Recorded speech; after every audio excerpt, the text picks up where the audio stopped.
Okay, two more matches are done. We're finally done with the league stage. We're down to four teams. We've locked in the positions. Finally, we're done. We are done. We have two teams in the red corner, two teams in the blue corner. So it's going to be very fun to watch. But before that, we have to get into the first match, which is match 69, which is Punjab, the number one the one on the table, and number four on the table, which is Mumbai Indians. This was a must-win game for both teams to reach the top two, and guess what? Punjab did it, and Punjab pulled it off fairly easily. I can say it was a comfortable seven-wicket win. But obviously, let's get into the Mumbai Indians knock firstly. We're going to look into the opening partnership, obviously, of Ryan Rickelton and Rohit. Generally, you see Ryan Rickelton putting in a good performance. Rohit has had that patch of form, and then again his form has dropped down. Again, Rickleton, I didn't expect this kind of performance from him in a clutch game. Surya Kumar Yadav, what can I say? People have been kind of overlooking him in the matter of consistency after looking at the likes of Gill and Sudarshan. But I think he's getting a bit like under the radar. He's getting swept under the rug, and he's right now in the MVP standings. I think on third or something. So that's something which is good for him. Tilak Verma, he hasn't been able to do his role. Like he's been putting in more effort into the matches where they're about to lose, rather than matches when they have somewhat of a more better of a platform. I think he is one of the main factors if they have to win the cup, they want to win that sixth title. Now the fact is that they have to win eliminator qualifier to end the finals. He has to show up in at least two or three of those games. Actually, what two or three? Just three. He has to show up in every single game. Otherwise, it's gonna be tough. Will Jacks now. This is his final game for Mumbai this season. If you guys don't know, he's going to be traveling back for international duty. I think Johnny Bairstow is going to be taking his place.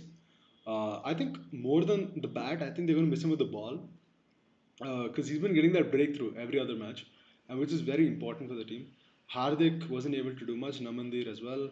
They just put in how much ever they could. But as you look at 180, you think, okay, that's a respectable score, 184. And you'll be like, yeah, you know what, it's fine. But coming to the bowling for Punjab, Arshdeep finally has had a good spell again. Two wickets, 28 runs. Kyle Jameson, you can see why he was unsold actually in the auction, and no one picked him. Now they had to pick him in because he's the best amongst the replaced chances. Marco Janssen, pretty good. Harpreet Brar, tad expensive, but he's been performing well in the past couple of games. Vaishak as well took those two wickets, but he was also hit around the park. Now the Punjab batting, uh, like obviously the power play wise, Punjab was worse than Mumbai, but I don't know. Like Prabh he was first dropped by Ashwini, and then again he was caught by Ashwini.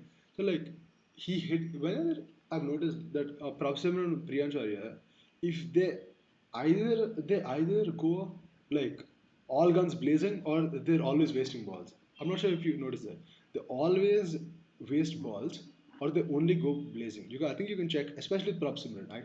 Priyansh as well, he kind of covers the balls and the runs, but especially Prabh Simran, if he does not connect the ball in the first couple of things, he gets like, I don't know, weird. Like it's just an off day. He himself calls it like an off day, and he hits it in the sky and he gets out. Josh Inglis, he's been performing well. He's been performing well. He was actually the projected opener for Prabh Simran Singh before the season started, which we all thought.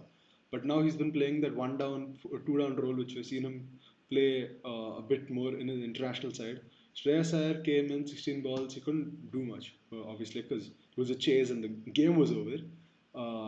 Nehal Vadera, again, two balls. Nothing we can speak about over there. Bumrah, again, with the ball, he's been showing up game by game. 4 overs, 5.8 economy, one wicket as well.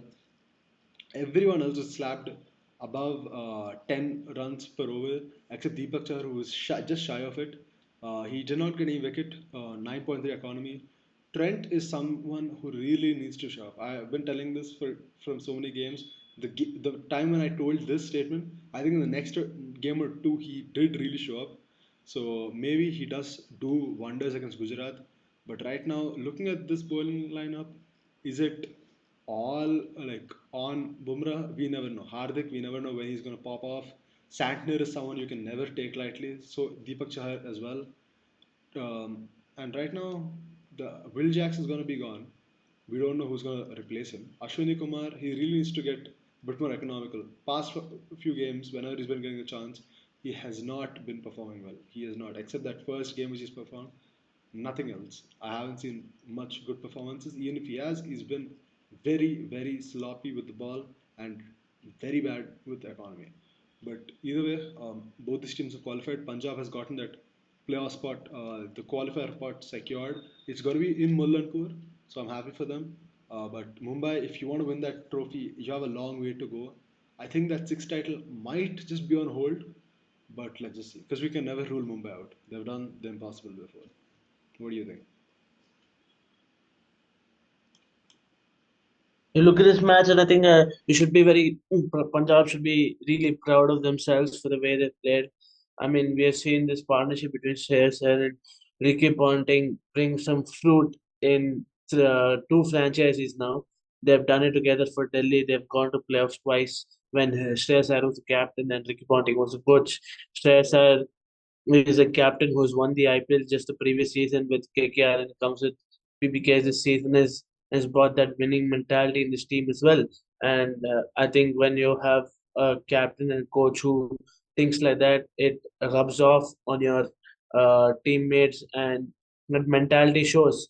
Uh, Punjab have looked a completely different side altogether in this tournament in this season.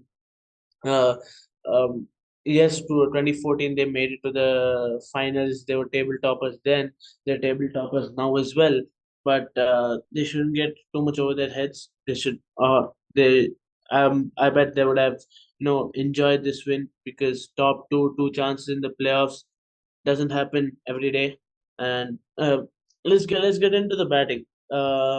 Use I mean Rohit Sharma and Ryan Rickelton.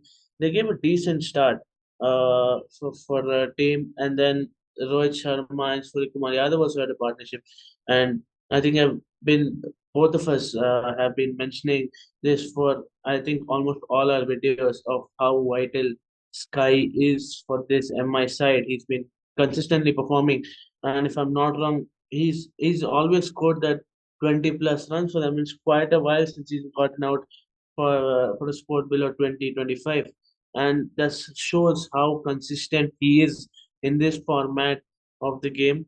I think Tilak Verma has just faded in form. You don't see much of him uh, amongst the runs right now. Will Jacks has been on and off. He did bring the start, but he couldn't convert it. He got out soon after that. Hardik Pandya, I think he didn't expect that delivery. If you see that delivery, Hardik Pandya was not expecting that, and he gave his wicket away. Namandir, he tried to give a blitz in the end, pushed that MI totals further, but MI uh, managed to get only 184. Before we go look at the Punjab innings, I saw the stat a couple of days back, and I think it keeps showing. Is that MI this season, the 8 wins that they've gotten, it's against teams that were below the top four.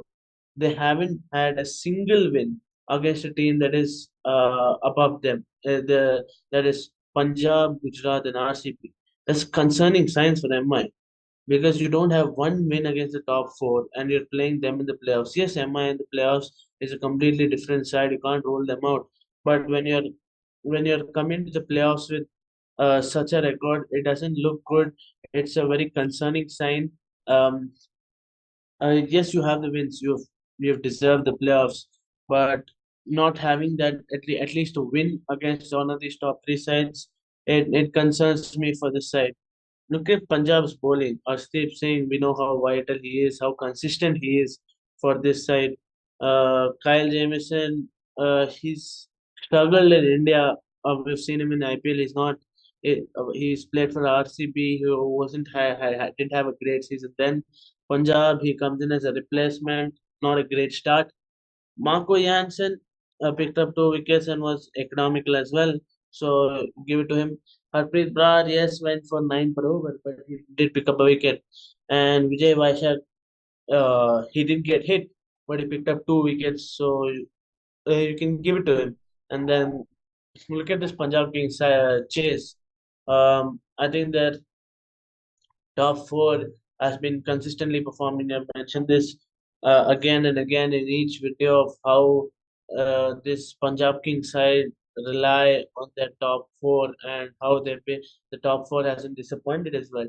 Yes, Prabh Simran Singh hasn't clicked for the past 2-3 matches, but there's someone else in that top four. Even if one doesn't click, the rest three have been clicking. And Priyansh Arya, what a find for Punjab. He's been giving those starts for Punjab ever since the start. He's got into this side. You could see he's one of the contenders for the emerging player of the season, and he still has at least 2 matches to further his chance for that award. Uh, the partnership between Priyansh Arya and Josh English, that's what really put the chase in the game in Punjab Kings' hands. They made sure that the chase was easy from there on. Um, that partnership, they made sure they were getting that odd boundary every over. They made sure the required run rate was well within the radar, and it was just a classy chase. And coming to the point that ST mentioned of Trent Bolt not being that vital, I mean, you see the stats. He's picking up those wickets for MI. He's one of those bowlers who's been picking up wickets. Yes, I think it was just an off game for him. I wouldn't say he he isn't as deadly because he has picked up wickets. You have to give him that. But the resurgence of Bumrah, we know how consistent he is, and what a season he's having. He's coming late in the IPL, and if I'm not wrong, if you look at the stats, give me a minute.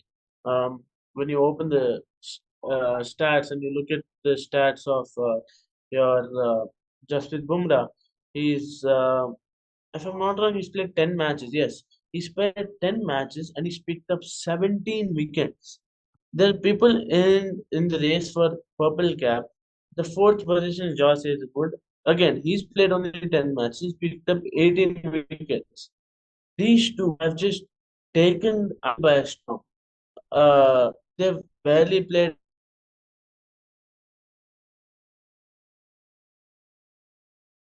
their respective countries. Josh Hazelwood for Australia and Jasprit Bumrah for MI. They've been performing for their countries, they're performing for their franchises as well.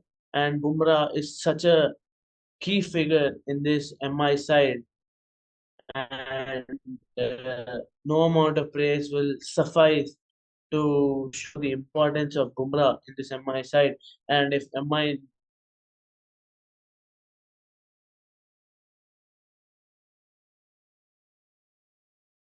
think we're having some slight difficulties over here, but obviously I want to add on a slight different point as well. Trent Bolt, yes, he has like on stats wise, yes, you can see, oh, he's taken 19 wickets and whatnot. But one of the factors you're not realizing is like what I just said. In those 2-3 matches, there was just a patch. It was just a single patch, and he's been taking a wicket here and there, but he's been getting slapped around the field as well, which is not ideal for a power play bowler like him. You expect him to come and take a wicket. Haven't seen much power play wickets of him. I think he has taken two or three. Do not get me wrong with that. He's taken, especially in the first over as well, against. It was a team. I don't remember the exact match, but it was in the Wankhede and they lost the game as well. So maybe RC if I'm not wrong. Maybe I'm not sure. But regardless, I think this team, it's fine to say the least. It's fine. But what else can I say? I think let's just move on to the RCB Lucknow game. We have to obviously say it was a pretty like I put for many thumbnails. It was a absolute cinema of a game. We had like right before the game. Obviously, we've been there's always a meme that any team, any player who goes out of RCB or plays against RCB plays like really well, right? So on the same manner, I was like, what if Pant plays really well against Lucknow, sorry, against RCB? I told this to my mother. She'd be like, that'll be a sight to see. and obviously he got off to 50. He crossed his high score is about 20s or something. He crossed that. He hit a 50. He went, and he brought up his 100 in the most Rishabh Pant manner by hitting it while he was also in the air. And he went for a four. He did a cartwheel to show he's still fit. Now, am I saying that he's back? No, I'm not saying anything like that. He might still get released and get bought back for cheaper by LSG, which I think is a more economical, safer decision. But I think it's always up to them. Just back the captain. That just shows loyalty. But obviously, the Lucknow team, they didn't have Markram yesterday. I'm not saying Markram would have done something crazy. He also has his off days every alternate game. So Mitchell Marsh hit his 50, basic stuff. Pooran didn't have any chance to do anything. Coming to the bowlers, Nuvan Tushara made his debut for RCB yesterday. He was pretty good. I can't even for a Hazelwood replacement at that point because Lungi Engedi wasn't doing the what's called the job which was required. They got in Tushara as well, and Tushara did really well. As well with Krunal Pandya, who was very economical in this kind of a first innings bash. He was very economical. Yash Dayal, not a good day for him at all. Same for Bhuvi, one wicket of Mitchell Marsh, which is very crucial at that point. But nothing much. I think everyone got slapped around the field except Tushara and Krunal. We have to give their due over there. But obviously, let's look into the RCB 11. The batting, Philip, Salt, and Virat Kohli. So good, so good. They've been putting in that quick fire starts every single time. I think I really like the way Kohli has also changed his approach with his chasing time. I think it's obviously due to the fact that also high scores have been made now in IPL that he's also gotten a bit used to this. But looking at Rajat Paidar, Liam Livingston, that was a point I was feeling like, okay, after Kohli's wicket is gone, they might start tumbling down, and Rajat Paidar's wicket and Livingston's wicket, I was very unsure. Yes, I know Jitesh Sharma has still been playing well. I know Mayank Agarwal has been off the thing, and I still know like even if Mayank Agarwal gets out, we have the likes of Krunal Pandya who has the experience in batting, and Romario Shepherd who can be monstrous from time to time. I know all of that, but still, I was still a bit skeptical.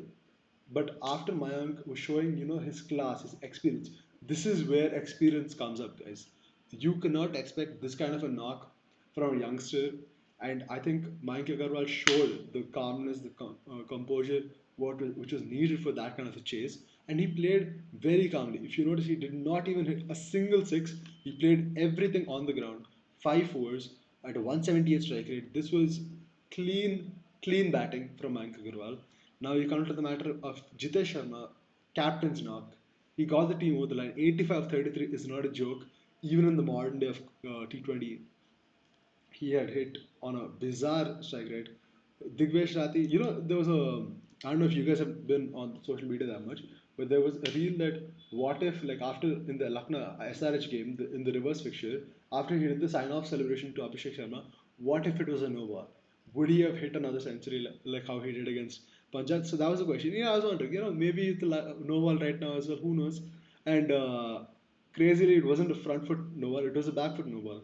If you guys don't understand what the no ball was, basically he was off the pitch, he was stepping on the line, and that is not applicable for a bowler, and that is not a legal delivery. So if you guys are confused, that's the basic explanation. And obviously, I expected from that point, as soon as that free hit came, I knew, yeah, a six is going to come here. Game's going to get shifted now. Next ball for the free hit, he slaps it. Jitesh Sharma slaps it out and it fell into the second tier. The Lucknow fans went rabid, and we could see that like a lot of RCB fans have also come for the Lucknow game, and it was all like Urur. He got the two wickets, but he was so like he was not economical at all. He got, but I think this is the third burst. What is called economy in IPL for 4 overs of bowling. I think only Mohit Sharma and Jafra Archer are worse than this. Digvesh Rathi, relatively, yes, he had less economy, but he didn't take any wickets. He bowled that unfortunate no ball, which practically got RCB into the game as well. Shahbaz Ahmed, I don't know why they gave him 3 overs and why the heck don't LSG have proper bowlers to even bowl. They did not have the likes of Prince Yadav. No one. They had. a very bad team, just to even start off with, to play up. They had Himmat saying, like, this is a team which you would expect to finish in like 10th place if you make these guys play for the entire season. It'll be there for the entire season, it'll be on 10th place. And you can see they finished below Hyderabad, who had even a worse season. It felt like at a point that, bro, Lucknow is playoff contender and SRH is out of the playoff. So right now SRH is on 6th place and Lucknow is on 7th. So like later down the future, the future generations might be thinking that, oh, SRH just had a mid-season if they didn't look into the fixtures, which we had. And Lucknow was just a bad team. So I did not expect this from Lucknow team. I think obviously I expected before the season that they'll have a bad season, but like towards the end of the season, this is not the end I expected for them. I think they can go again. I think they have to be very think. They have to think a lot in the auction. They just take a lot of lessons from the season. A lot of positives are there for Lucknow as well. But as for RCB, you guys have gone to Mulanpur before. You guys can do it once more against Punjab over there only. Let's just see who's going to go to the finals. And I think my friend K Star is back over here. So let's just get his opinion about his team's match.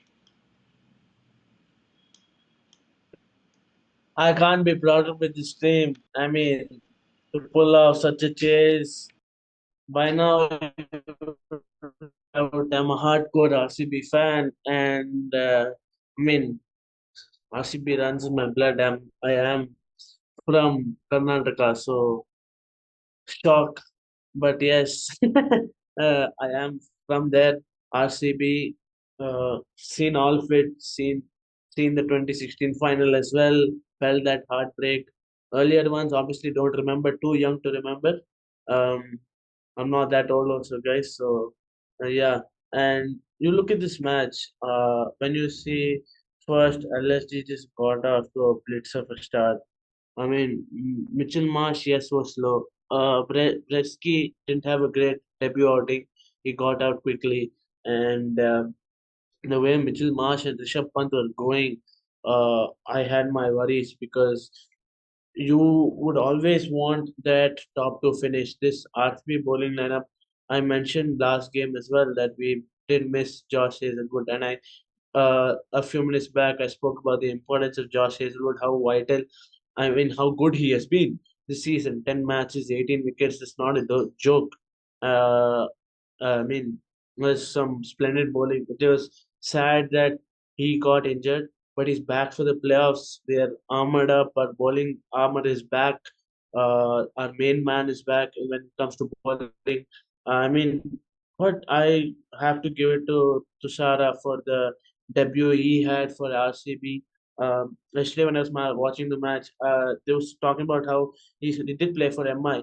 He had picked up 8 wickets in his IPL career or so, and three of them came against LSG, and he showed how he picked, how well he bowled against that team. I think LSG is going to be his favorite outing further on if he continues to play in the IPL. That is, hopefully he gets more chances further on. Now we all know it's going to be a little difficult for him to come in 11 when Josh Hazelwood is there.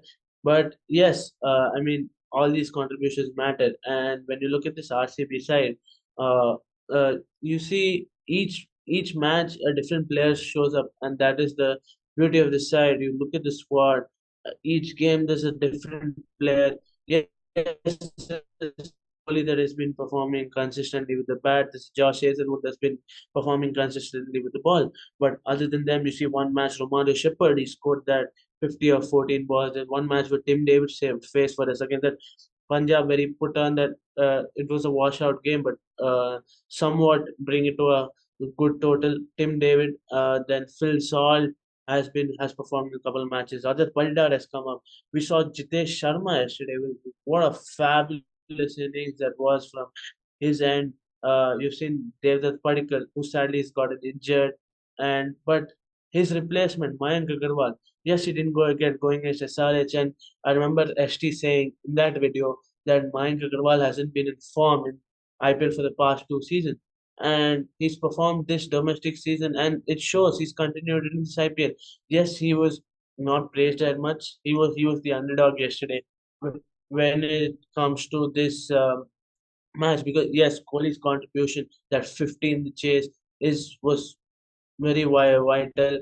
That knock by Jitesh Sharma has overshadowed Mayank Agarwal's contribution.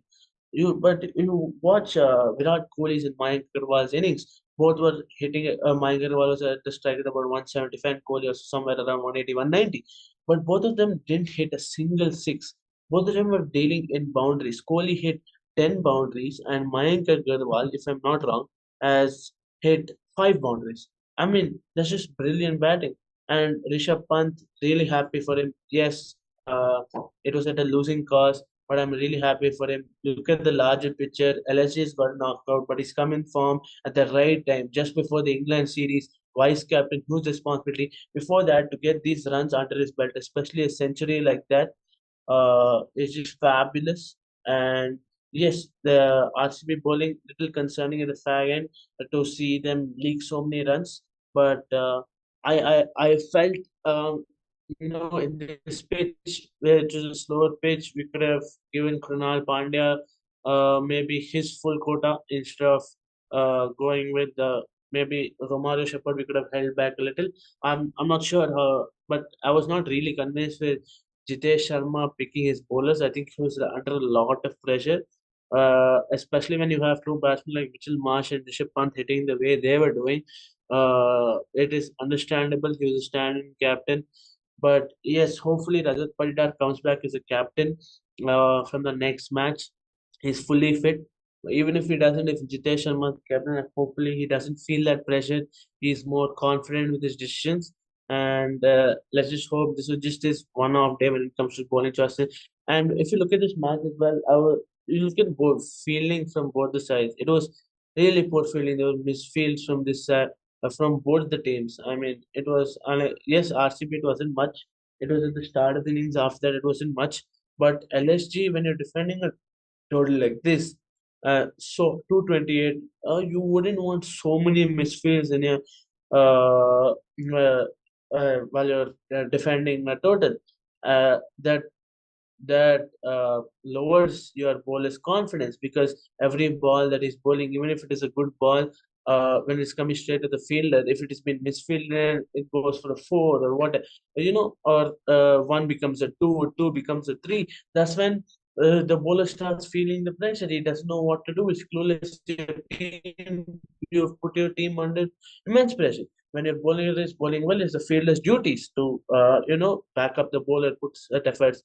And I'm kind of surprised of the impact player that LSG chose because the wicket was getting slower on the slower end. You could see it also. The slower balls were working.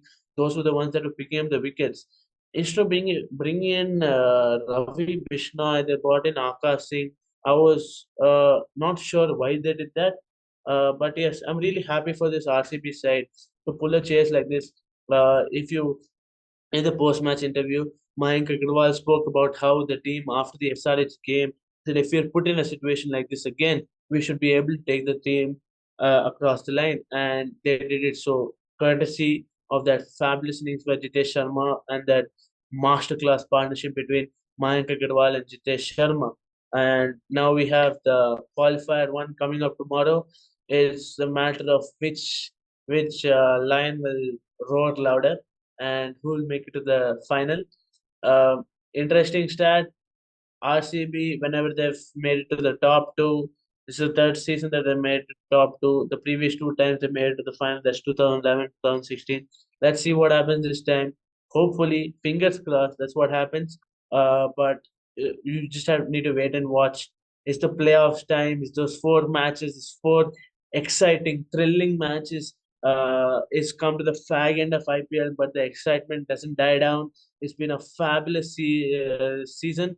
The teams that have got knocked out, they've had some brilliant players that have emerged from the veterans coming back, showing their class, youngsters coming, proving their point on the big stage. It's been a wonderful platform for them to showcase their talent as well. Uh, so yes, four matches. Looking forward to it. Four teams, two blue teams, two red teams. Let's see which will conquer the IPL this time. Qualifier one, PBKS versus RCB. Looking forward to it. So, and obviously, since cricket is there, we are there. Our videos will be there. So, Don't worry about it.